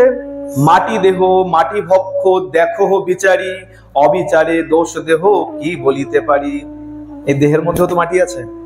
যখন মরবেন তাহলে কি মাটিতে মিশবে না? হ্যাঁ, পঞ্চতত্ত্বের মধ্যে একটা তত্ত্ব, একটা উপাদান হলো মাটি। তাহলে সেই দেহের মধ্যেও মাটি আছে, আর আহার সেটাও মাটির বিকার। তা তুমি বিনা কারণে আমাকে কেন দোষ দিচ্ছ, আমাকে কেন বকছো? তুমি তো এক রকমের মাটির বিকারই। সেই খই সন্দেশ দিয়েছিলে, আমি সেটাকে সরিয়ে সোজাসুজি মাটি খাচ্ছি, এতে কি দোষ? মা বলে আচ্ছা আমাকে ঠিক ভুল শিখাচ্ছিস, দাঁড়া। অন্তরে বিস্মিত সচিব বলিল তাহারে, মাটি খাইতে জ্ঞান যোগ কি শিখাইল তোরে। সচি একটু বিস্মিত হয়ে গেছেন, মা বিস্মিত হয়ে গেছে। এত ছোট শিশু এরকম জ্ঞান যোগের কথা কি করে বলে? এত জ্ঞানের কথা, টট্টরে জ্ঞান কোথা থেকে হয়? আমাকে জ্ঞান দিয়ে দিল। হ্যাঁ, তোকে কে শিখিয়েছে এই জ্ঞান যোগের কথা? তোকে কে শিখিয়েছে যে মাটি থেকে সবকিছু হয়? হ্যাঁ, বলে ভালো করে শোন, মাটির বিকার অন্ন খাইলে দেহ পুষ্ট হয়। কি বললো? মাটির বিকার অন্ন, মাটি অন্নে যখন পরিণত হয় সেটা খেলে দেহ পুষ্ট হয়, দেহে শক্তি আসে। তাই মাটির বিকার অন্ন খাইলে দেহ পুষ্ট হয়, মাটি খাইলে রোগ হয় দেহ যায় ক্ষয়। মাটির বিকার অন্ন খেলে দেহ পুষ্ট হয়, আর সোজাসুজি যদি মাটি খেয়ে নিয়েছো তাহলে কি হয়? দেহে রোগ হয়, আর রোগ হলে দেহ ক্ষয় হয়ে যায়। বলে মাটির বিকার ঘটে পানি ভরি আনি, মাটি পিণ্ডে ধরি যাবে শীষে যায় পানি। আচ্ছা মাটির যখন ঘট বানানো হয়, সেই ঘটে করে আপনি জল আনতে পারবেন, কিন্তু যখন কাদা মাটি থাকে তাকে দিয়ে যদি জল আনতে বলা হয় আনতে পারবেন? একই তো মাটি। মাও বোঝাচ্ছে মাটি একই, কিন্তু যখন ঘটের আকৃতি নিয়েছে তখন তাকে দিয়ে জল আনয়ন করা যায়, কিন্তু অন্যথায় জল আনয়ন করা যায় না। আত্ম লুকাইতে প্রভু বলিলা তাহারে, আগে কেন ইহা মাতা না শিখাইলা মোরে। প্রভু দেখছে বেশি ছলচাতুরি করতে গিয়ে যদি ধরা পড়ে যায়, বেশি জ্ঞানের কথা বলতে গিয়ে মা যদি বুঝে ফেলে আমাকে যে না আমি ওই সাধারণ কোনো শিশু নয়, আমি ভগবান, তাহলে তো অসুবিধা হবে। কেন বলে ভগবত্তার পরিচয় যদি চলে আসে, মায়ের মধ্যে বাৎসল্য রস যদি কমে যায়। আপনি মনে করুন আপনার সন্তানকে সন্তান জ্ঞানে পালন করছেন, কিন্তু যদি আজকে বুঝতে পেরে যান, যদি এটা সম্ভব না, যদি বুঝতে পেরে যান না আপনার সন্তান সাধারণ শিশু নয়, তার মধ্যে ভগবত্তার প্রকাশ আছে, কালকে দেখে আর মারধর করবেন? তাহলে কি হবে? বাৎসল্য রসে খামতি পড়ে। প্রভু কি করলো? বলে না, বেশি জ্ঞান দেখিয়ে লাভ নেই। মাকে কি বলছে? বলে মা তুমি এ কথা আগে কেন বলনি? আত্ম লুকাইতে প্রভু বলিলা তাহারে, আগে কেনে ইহা মাতা না শিখাইলা মোরে। মা তুমি আমাকে আগে কেন এই জ্ঞান দাওনি, এই উপদেশ দাওনি যে মাটি খেলে শরীর ক্ষয় হয়, আর মাটির বিকার অন্ন সেটা খেলে পরে দেহ পুষ্ট হয়। তুমি যদি আগে আমাকে বলতে, তাহলে আর আমি মাটি খেতাম না, আমি খই সন্দেশি বসে বসে খেতাম। এত তো এবে তো বুঝিনো আর মাটি না খাইব, ক্ষুধা লাগিলে তোমার স্তন দুগ্ধ পিব। মাগো এই ভুল যা হওয়ার হয়ে গেছে, এবার যদি ক্ষুধা লাগে আর মাটি খাবো না, তোমার স্তন দুগ্ধ পান করব। এত বলি জননীর কোলেতে চড়িয়া, স্তন পান করে প্রভু ঈষৎ হাসিয়া। যখনই এই বলেছে, প্রভু দেখছে না এবার ধরা পড়ে যেতে পারি, তাড়াতাড়ি কি করেছে? মায়ের কোলে চড়ে মাকে জড়িয়ে ধরে এখন মায়ের স্তন পান করতে লেগে গেছে। ছোট্ট নিমাই তো, হ্যাঁ যেমন দুষ্টু, বলে দেখো নিমাই এত শান্ত তো দেখছো, হরিনাম দিয়ে সবাইকে ভাসিয়ে তো দিয়ে গেছে, কিন্তু ছোটবেলায় এত দুরন্ত ছিল, তার মতো দৌরত্বপনাও আর কোনো শিশু। আর একটা ছোট্ট প্রসঙ্গ শোনাই, আরো ভালো লাগে। একদিন ছোট্ট নিমাই আস্তে আস্তে যখন বড় হয়েছে, গঙ্গা স্নানে যায়। আর গঙ্গা স্নানে যখন গেছে, দেখছে সেখানকার ওই নবদ্বীপের মেয়েরা ওই গঙ্গা স্নান করে গঙ্গার পাড়ে বসে যার যার উপাচার নিয়ে নিজ নিজ ইষ্ট দেবতার পূজা করছে। আর নিমাই কি করেছে? তার মাঝখানে গিয়ে বসে পড়েছে। মাঝখানে বসে পড়ে বলছে, এই দেখো এই যা যা নিয়ে এসছো সব আমাকে দাও, কেন? আমি হলাম ভগবান। আর যখন কেউ দিচ্ছে না, নিজে নিজেই মালা তুলে তুলে নিজের গলায় পড়ছে, চন্দন নিয়ে নিয়ে নিজের কপালে লাগাচ্ছে। আর ওই বালিকাগণ, বধূগণ সবাই বলছে, নিমাই দেখ, এই সম্পর্কে তুই আমাদের ভাই হোস, পাড়া সম্পর্কে তুই আমাদের ভাই হোস, আর তাই বলে তুই এত অত্যাচার করবি, এটা ঠিক নয়। গঙ্গা স্নান করি পূজা করিতে লাগিলা, কন্যাগণ মধ্যে প্রভু আসিয়া বসিলা। কন্যাগণে কহে আমা পুজো আমি দিব বর। নিমাই বসে গিয়ে বলছে, আমাকে পূজা করো, আমি তোমাদেরকে বর দেবো। নিমাই কি করেছে? মাঝখানে বসে গিয়ে বলছে, আমাকে পূজা করো, আমি বর দেবো। ছোট্ট শিশু তো, দেখতেও তো ভালো লাগে। কন্যাগণে কহে আমা পুজো আমি দিব বর, গঙ্গা দুর্গা দাসী মোর। ভালো করে শুনবেন, কথাগুলো শুধু কেবল কথা নয়। গঙ্গা দুর্গা দাসী মোর মহেশ কিঙ্কর। মিথ্যা কথা কিন্তু একটাও বলছে না। গঙ্গা দুর্গা দাসী মোর, দাসী তো গোবিন্দর তো দাসী। গঙ্গা দুর্গা এরা কে? যোগমায়া কে? দাসী তো। মহেশ্বর কিঙ্কর, মহেশ্বর চাকর। আরে চাকরই তো ভগবানের, মিথ্যা কোনটা বললো? গঙ্গা দুর্গা দাসী মোর মহেশ কিঙ্কর। যখন এই যুক্তি লাগিয়েছে, তারা মানছে না, তখন কি করছে? আপনি চন্দন পরি পরেন ফুলমালা। নিজে চন্দন লাগিয়ে নিল, ফুলমালা তুলে তুলে নিজেই গলায় ঢেলে নিল। নৈবেদ্য কারিয়া খান সন্দেশ চালু কলা। নৈবেদ্য তো দিচ্ছে না, কেড়ে নিয়ে চাল কলা যা ছিল খেতে আরম্ভ করে দিল। কেন? পুজো দিয়েছো তো, ভোগ লেগেছে, পুজোতে তো নৈবেদ্য আমাকেই খেতে হবে। নৈবেদ্য খেতে লেগেছে। নৈবেদ্য কারিয়া খান ক্রোধে কন্যাগণ বলে, শুনো নিমাই, গ্রাম সম্বন্ধে তুমি আমার সবাকার ভাই। যখন যুক্তি লাগিয়েছে, দেখছে আর শুনছে না, বলে শোনো, এই গ্রাম সম্পর্কে তুমি আমাদের ভাই হও, আর এই এত দৌরাত্ম্য করা উচিত নয়, তুমি এরকম করো না। আমার সবার পক্ষে হয় ইহা করিতে না জুয়ায়, না লহ দেব সহ্য না করো অন্যায়। তুমি এরকম করো না, এই দেব সহ্য, এই উপাচার তুমি নিও না। প্রভু কহে তোমা সবাকে দিলা এই বর। এবার প্রভু বর দিচ্ছে, মিথ্যা নয়, সত্য সত্য বর দিচ্ছে। ছোট্ট শিশু, তারা তো মানতে চাইছে না। বর শুনুন, তাহলে আরো মজা পাবে। প্রভু কহে তোমা সবাকে দিলা এই বর, তোমা সবার ভর্তা হবে পরম সুন্দর। ভর্তা মানে স্বামী। চিন্তা করুন, যার বিয়ে হয়নি তাকে যদি কেউ বলে দেয় তোমার স্বামী খুব সুন্দর হবে, আর কি চাই? বলে এমনিতেই সুন্দর স্বামী খুঁজতে খুঁজতে যতদিন বিয়ে না হয় ততদিন ভোলে বাবার মাথায় গিয়ে জল ঢালতে থাকে। আর সেখানে মিথ্যা করেই হোক, কেউ যদি আপনাকে বলে দিয়েছে তোমার স্বামী অত্যন্ত সুন্দর হবে, যতই রাগ থাকুক না কেন তার প্রতি কিন্তু একটু সন্তুষ্ট আপনি হবেন। আর প্রভু কি করলো, তোমার সবার ভর্তা হবে পরম সুন্দর, তোমার সবার পরম সুন্দর ভর্তা হবে, স্বামী অত্যন্ত সুন্দর হবে।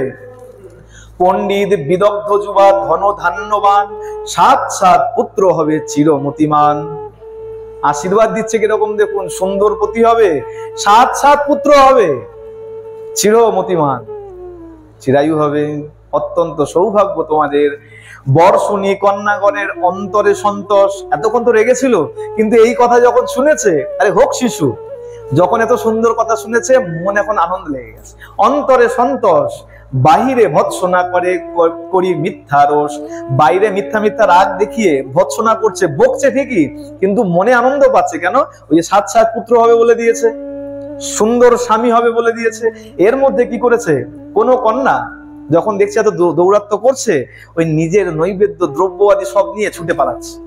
কেন বলে না অন্তত আমারটা বাঁচুক, যারটা বেঁচেছিল নিয়ে পালাতে লেগেছে। কোন কন্যা পলাইল নৈবেদ্য লইয়া, তারে ডাকি প্রভু কয়ে সব ক্রোধ হইয়া। প্রভু এবার চটে গেছে, বলে এতক্ষণ ভালো ছিল, দিচ্ছিলে না, নিয়ে নিয়ে খাচ্ছিলাম, আর নিয়ে কিনে উঠে পালিয়ে যাচ্ছ। প্রভু এবার একটু রেগে গেছে, রেগে গিয়ে কি করছে, বলে এতক্ষণ বর দিচ্ছিলাম, দেবো অভিশাপ। দিয়েছিলে আমাকে নৈবেদ্য খেতে, আমি খুশি হয়েছিলাম, বর দিয়েছি, যখন দিচ্ছ না কি দিল, যদি মোরে নৈবেদ্য না দাও হইয়া কৃপণী। এই কৃপণী করে যদি আমাকে নৈবেদ্য দিয়ে না চলে যাও, বুড়া ভর্তা হবে তবে 4 4 সতিনী। বলে শোনো, পালিয়ে যাচ্ছ, যাও, আমাকে নৈবেদ্য দিলে না, ফুলমালা আমাকে দিলে না, আমি অভিশাপ দিলাম। কি অভিশাপ?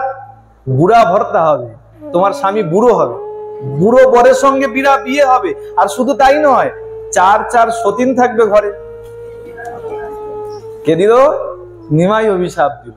কি বললো? যদি মোরে নৈবেদ্য না দেহ হইয়া কৃপণী, কৃপণী করে যদি সব নিয়ে পালিয়ে যাও, নৈবেদ্য না দাও, বুড়া ভর্তা হবে আর 4 4 সতিনী। যে অভিশাপ দিয়ে দিয়েছে শিশু মন্ত, ওই সেই কন্যা শুনে তাড়াতাড়ি কি করেছে, আবার ছুটে চলে এসে বলে নিমাই তোর যা লাগে তুই নিয়ে নে, কিন্তু এইরকম অভিশাপ বাপ তুই আর আমাকে দিস না। ইহা শুনি তা সবার মনে হইল ভয়, জানি কোন দৈবাবিষ্ট ইহা দেবা হয়। আনিয়া নৈবেদ্য তার সম্মুখে ধরিল, খাইয়া নৈবেদ্য তারে ইষ্ট বর দিল। সকলেই ভয় পেয়েছে, সেই কন্যা ফিরে এসছে, ওই থালা ধরে সামনে দিয়েছে, বাবা তোর যা লাগে তুই খেয়ে নে, ফুল মালা চন্দন সব করে নে, কিন্তু না জানি তোর কথা সত্যি হয়ে গেলে আমার তো অবস্থা খারাপ হয়ে যাবে, কপাল পুড়ে যাবে। বুড়া স্বামী যদি হয়ে যায়, আবার যদি ঘরে 4 4 সতীন থেকে যায়, তাহলে তো বাপ আমাকে আর দেখার নাই। তার থেকে ভালো তোর যা লাগে তুই খেয়ে নে, মালা পরে নে, চন্দন লাগিয়ে নে, কিন্তু আমাকে তোর মনের মতন বর দে। আর নিমাই কি করেছে, ওই সব নৈবেদ্য খেয়ে ইষ্ট বর, আগে যেরকম বর দিয়েছিল, তোমার সুন্দর ভর্তা হবে, 7 7 সন্তান হবে, চিরমতিমান হবে, সেই বর যখন দিয়েছে তারা এবার সন্তুষ্ট। বলে এই যে নিমাই এত দৌরাত্ম্যপনা করে, সবাই উপরে উপরে রাগ দেখায় ঠিকই, কিন্তু মনে মনে সবাই খুব আনন্দ পায়। কোনোদিন নিমাই খুব নাচতে ভালোবাসতো, নাচতো খুব ভালো, সন্দেশ ভালো খেত। নিমাইকে সন্দেশের লোভ দেখিয়ে দেখিয়ে নিয়ে আসতো, আয় সন্দেশ দাও, সন্দেশ দাও, বলে একটু নিচে দেখা।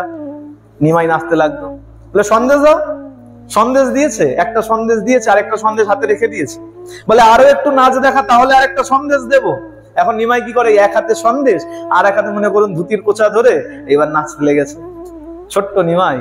আর সেই নাচ দেখে বলে এমন নাচ নাচতো, বলে ছোট বাচ্চা থেকে শুরু করে বৃদ্ধ পর্যন্ত তারা নিজেদেরকে স্থির রাখতে পারত। কেন? বলে যখন এমন নাচছে তাদেরও ইচ্ছা হতো যেন আমরাও সঙ্গে সঙ্গে নাচতে লেগে যাই। এমন নাচ সেই ছোট্ট নিমাই দেখা।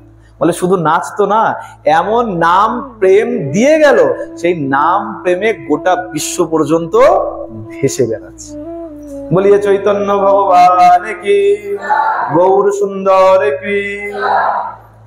সেই নাম প্রেমে মাতার জন্যই এই সুন্দর দিব্যভব্য অনুষ্ঠানের আয়োজন।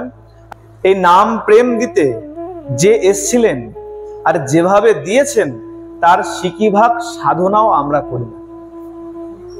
যদি কেউ নীলাচলে যান, গম্ভীরা একবার দেখে আসবেন। যেই গম্ভীরা, যে ছোট্ট ঘরের মধ্যে চৈতন্য মহাপ্রভু ছিলেন, সেই ঘরটা দেখলে অবাক হয়ে যাবে। এই বিশাল দীর্ঘ সেই দেহ, ওই ঘরের মধ্যে লম্বা করে পর্যন্ত মহাপ্রভু শুতে পারতেন না। একটা দুটো দিন নয়, 18টা বছর। কেন? তার কোনো ঠেকা পড়েছিল? হ্যাঁ, কিন্তু এই কলিহত জীবকে উদ্ধার করার জন্যই মহাপ্রভু এসছিলেন। আমাদেরকে নাম দিয়ে কেন বলে? আমাদের সামর্থ্য নেই আমরা যজ্ঞ করব, আমাদের সামর্থ্য নেই আমরা তপস্যা করব বলে 5 মিনিট আহ্নিক পর্যন্ত ভালোভাবে করতে পারি না, মন এদিক ওদিক চলতে থাকে। তপস্যা করব কি করে? তপস্যা করতে গেলে মনকে এক জায়গায় থাকতে হবে। তাহলে এইসব সাধনে আমাদের ক্ষমতা নাই, তাহলে আমাদের উদ্ধার হবে কি করে? সেই নামের বন্যায়, সেই নাম দিয়ে উদ্ধার করার জন্যই গৌরহরি আসলেন। আর তিনি 18টা বছর ওই গম্ভীরায় থেকে নাম প্রেমের সমগ্র বিশ্বকে মাতিয়ে দিয়ে গেলেন। শুধু নীলাচল নয়, শুধু নীলাচলকে নামে ভাসায়নি, সমগ্র বিশ্বকেই নামের জোয়ারে ভাসিয়ে দিয়ে গেছেন। এত কষ্ট করে যিনি এই নাম আমাদেরকে দান করে দিয়ে গেছেন, সেখানে দাঁড়িয়ে আমাদের বিচার করা উচিত আমরা সেই নাম কতটুকু করছি, আমরা নিজেদের মঙ্গল কতটুকু করছি। এইটা বিচার যদি মনে আসে, তাহলে আপনি আপনার এই সাধন জগতে মন লেগে যাবে। আর কিছু করতে হবে না, বাড়িতে গিয়ে মনে মনে একটু বিচার করবেন যে সত্যই তো আমাদের উপকার করবার জন্য যে মহাপ্রভু আসলেন, তারা 18টা বছর যিনি নীলাচলে এত কষ্ট করে থাকলেন। সম্পত্তি কি ছিল? একটা প্রদীপ ছিল, বিষ্ণুপ্রিয়ার দেওয়া একটা প্রদীপ ছিল, আর মায়ের হাতে বুনে দেওয়া আর্ধেক কাপড় আর আর্ধেক এই কলার খোলা দিয়ে একটা কাঁথা বানিয়ে দেওয়া ছিল। এই সম্পত্তির মধ্যে এই দুটো সম্পত্তি ছিল। আর এখন আমরা জপের মালা, তাও তো কত ফ্যান্সি মালা নিয়ে জপ করি তো। দেখবেন ওই কদিন গেলে পরেই মালা আবার পাল্টে ফেলি, মালা থলেটা একটু নোংরা নোংরা লাগছে, একটু ঝকমকে মালার থলে নেই। আর মহাপ্রভু এই সামান্য কিছু সম্পদ নিজের নিয়ে এসে আমাদের জন্য কেবলমাত্র এই হরিনাম বিলিয়ে দিয়ে গেছে। আর আমরা ভালো থলার ব্যবস্থা করেও, ভালো নামের থলি নিয়েও, বড় বড় নামের মালা নিয়েও আমরা কতটুক নাম জপ করছি, সারা দিনে কতবার আমি গৌর হরিকে চিন্তন করছি, এটা একটু বিচার করা উচিত। গৌর পূর্ণিমা তো পালন করব, কিন্তু পালন করব শুধু এই ভেবে নয় যে দোল উৎসব খালি সবাইকে রং লাগিয়ে বেড়াবো আর আমার ধর্ম পালন করা হয়ে গেল, এটা নয়। বিচার করতে হয় ওই গৌর হরি আমাকে যে নাম দিয়ে গেছে, সেই নাম আমি কতবার জপ করব। এই বিচার মনে রেখে এই পূর্ণিমাকে, গৌর পূর্ণিমাকে, দোল উৎসবকে পালন করবেন। তাহলেই বিচার যদি মনে আসে, তাহলেই উৎসব জানবেন সার্থক। নইলে যতই রং লাগান আর যাই করুন, সবই নিরর্থক হয়ে। প্রেম সে বলো। আসলে সবাইকে একটাই অনুরোধ, এই গৌর পূর্ণিমার দিন অভক্ষ ভক্ষণ কেউ করবেন। সনাতন ধর্মের যদি আপনি হয়ে থাকেন, তাহলে অবশ্যই সাত্ত্বিক আহার, আমি বলবো না কাউকে উপোস করার জন্য, যারা উপোস করেন তারা উপোস করবেন, যারা উপবাস করেন না তারা অবশ্যই করে সাত্ত্বিক আহার গ্রহণ করবেন। অন্য এই বাজে আহার কেউ গ্রহণ করবেন, কারণ এই দিনটা আমাদের বিশেষ দিন, আমাদের ভগবানের আবির্ভাবের দিন, চৈতন্য ভগবানের আবির্ভাবের দিন। সেই দিনটাকে কোনোভাবেই কলুষিত করা উচিত।